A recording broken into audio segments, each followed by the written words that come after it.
আমন্ত্রণ দেশ বাংলায়, আপনাদের সঙ্গে আছে আমি নাতাশা বৃষ্টি। শুরুতেই সংবাদ শিরোনাম। ভোলায় 1 বছরে পানিতে ডুবে শতাধিক শিশুর মৃত্যু, অভিভাবকদের অসচেতনতাই প্রধান কারণ বলছেন স্থানীয়রা। এবং রেলওয়ের আন্তনগর ট্রেন বহরে চীনের কোচ নিয়ে নানা সমস্যা, আগামীতে কোচ আমদানিতে সুযোগ সুবিধা সংরক্ষণের আশ্বাস সংশ্লিষ্টদের।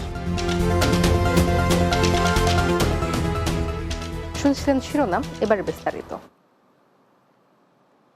ভোলায় কমছে না পানিতে ডুবে শিশু মৃত্যু। গত 1 বছরে পানিতে ডুবে শতাধিক শিশুর মৃত্যু হয়েছে। অভিভাবকদের অসচেতনতাই প্রধান কারণ বলছেন স্থানীয়রা।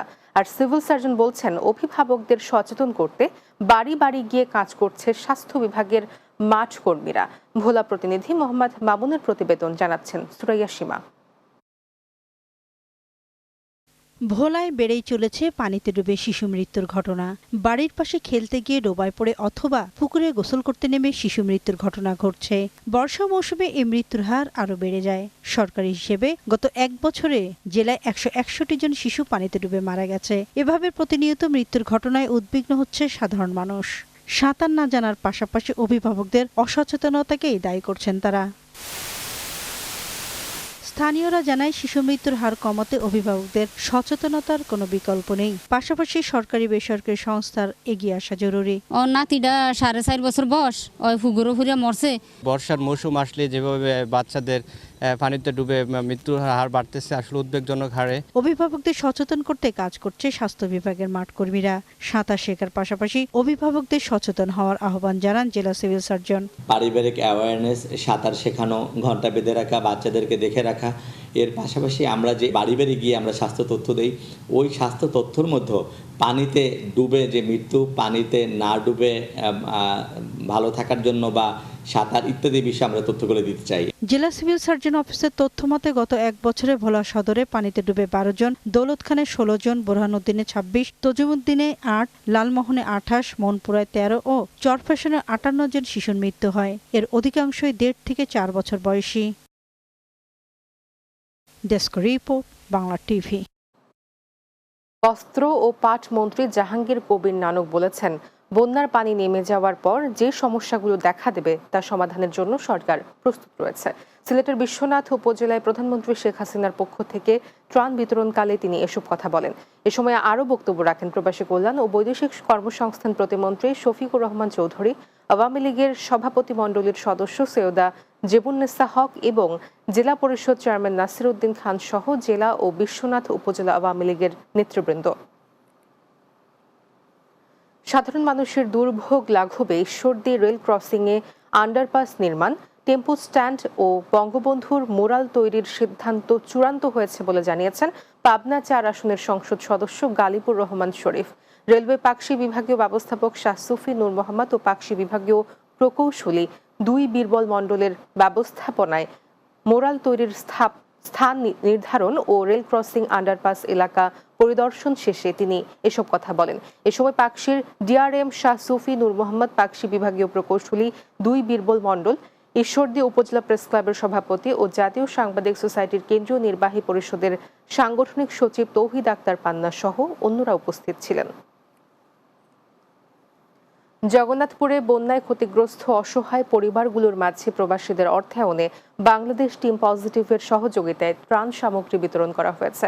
সুনামগঞ্জের জগন্নাথপুর উপজেলার খালিকনগর গ্রামে পানিবন্দী অসহায় 300 পরিবারের মাঝে ত্রাণ বিতরণ করা হয়। ত্রাণ বিতরণ করেন বাংলাদেশ টিম পজিটিভের পরিচালক সৈয়দ রায়হান। এ সময় টিম পজিটিভ ও সামাজিক সংগঠন প্রভাত ফেরির সদস্যরা উপস্থিত ছিলেন। বাংলাদেশ রেলওয়ের বিভিন্ন রুটে চলাচলকারী আন্তনগর ট্রেন বহরে চীনের কোচ যুক্ত করায় ট্রেনের পরিচালক ও যাত্রীদের প্রতিনিয়ত নানা সমস্যার মুখে পড়তে হচ্ছে। এছাড়াও পরিচালক ব্রেক ভ্যানের এক পাশে থাকা ছোট বৈদ্যুতিক পাখা এবং জানালার গ্লাস খোলার ব্যবস্থা না থাকায় সমস্যায় পড়তে হচ্ছে। আগামীতে যে কোচগুলো আমদানি করা হবে সেগুলোতে সকল সুযোগ সুবিধা সংরক্ষণের ব্যবস্থা করা হবে বলে জানান সংশ্লিষ্টরা। ঈশ্বরদী প্রতিনিধি টিএ পান্নার প্রতিবেদন, জানাচ্ছেন অর্ণব নাসির। চীন থেকে আমদানি করা যাত্রীবাহী ট্রেনের কোচ বাংলাদেশ রেলওয়ের বিভিন্ন রুটের আন্তনগর ট্রেন বহরে যুক্ত করায় দায়িত্বরত ট্রেনের পরিচালক ও যাত্রীদের প্রতিনিয়ত সমস্যার মুখে পড়তে হচ্ছে। শুধুমাত্র WCDR এর পরিচালক ব্রেক ভ্যান অংশে বসা চেয়ার নিয়মমাফিক ফিক্সড না থাকা, ছোট ব্রেক ভ্যানের একপাশে ছোট বৈদ্যুতিক পাখা লাগানো, জানালার গ্লাস খোলার ব্যবস্থা না থাকায় সমস্যা হচ্ছে। এছাড়াও বেসিনের টেপ ছাড়লে পানি ছিটে কাপড় নষ্ট হয়ে যায়, ওয়াশরুমের দরজা ও ভিতরের স্পেস কম হয় অনেকেই ঠিকমতো ভিতরে যেতে পারে না। সব সমস্যা সমাধানের জন্য সম্প্রতি ঈশ্বরদী, রাজশাহী, খুলনা ও পার্বতীপুর হেডকোয়ার্টারের পরিচালকের পক্ষ থেকে দ্বিতীয় পাকশি ও পশ্চিমাঞ্চল রেলওয়ে চিফ অপারেটিং সুপারিনটেন্ডেন্টের কাছে আবেদন করেও সমস্যার সমাধান না হওয়ায় পরিচালকরা হতাশায় ভুগছেন। চায়না গাড়িগুলো মানে এয়ার ইনটেক বলা যায়, মানে বাইরের থেকে কোনো ধরনের বাতাস ঢোকে না আর ভিতরের থেকেও বাইরে যায়। এই কোচগুলোতে ফ্যানগুলো হচ্ছে ছোট এবং আমাদের যে সিট আছে সিটটা হইতেছে আপনার ফিক্সড না। আমাদের বসার আসনটি, এই আসনটি স্থায়ী নয়। টয়লেটটা একটু আমাদের পরিষ্কার পরিচ্ছন্ন হবে, সেখানে যেন বাচ্চারা আমরা যেহেতু শান্তি পাই।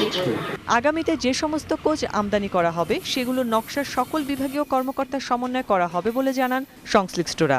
দেশের যেভাবে তৈরি করে সেভাবে আসলে তৈরি করা বাংলাদেশের প্রেক্ষাপট কিছুটা ভিন্ন আছে, সেই জন্য আসলে আমাদের কাছে টেম্পারের সাথে পরিবেশের সাথে খাপ খাওয়াই এটা আসলে হতে ভালো হতো।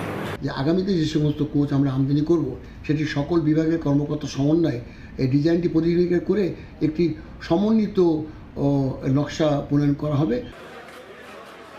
শুধু আশ্বাস নয়, সংশ্লিষ্ট কর্তৃপক্ষ দ্রুত সমস্যা সমাধান করবে এমন প্রত্যাশা সবার। Desk report, Bangla TV. দেশ বাংলায় নিচ্ছি বিরতি, ফিরে এসে অন্যান্য সংবাদের সঙ্গে আলোচনা থাকছে। হবিগঞ্জের মাধবপুরের মনতলাতে বিপুল পরিমাণ গাঁজা উদ্ধার, 3 নারী আটক।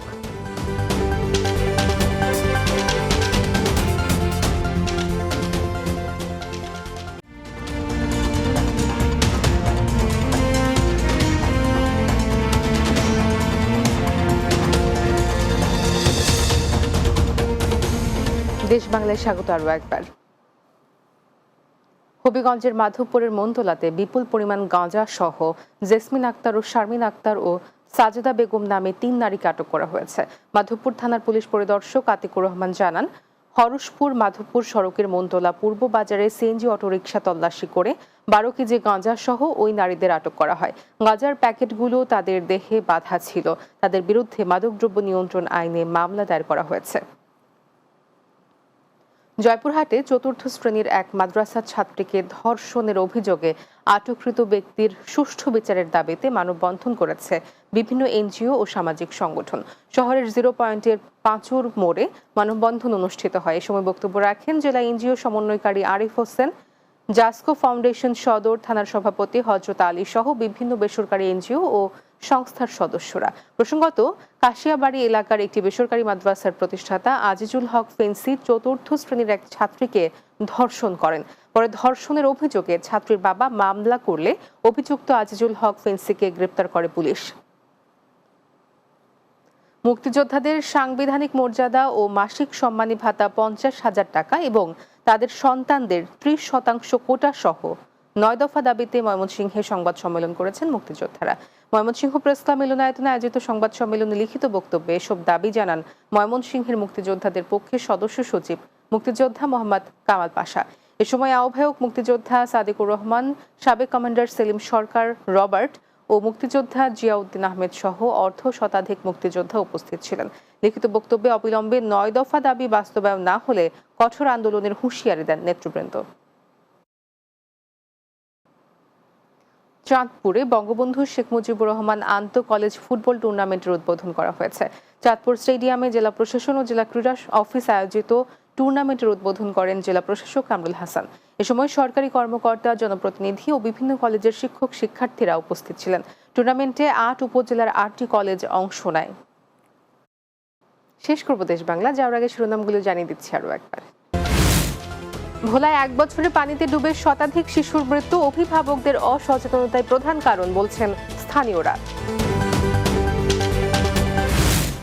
রেলওয়ের আন্তনগর ট্রেন বহরে চীনের কোচ নিয়ে নানা সমস্যা, আগামীতে কোচ আমদানিতে সুযোগ সুবিধা সংরক্ষণের আশ্বাস সংশ্লিষ্টদের। এবং হবিগঞ্জের মাধবপুরের মনতলাতে বিপুল পরিমাণ গাঁজা উদ্ধার, 3 নারী আটক।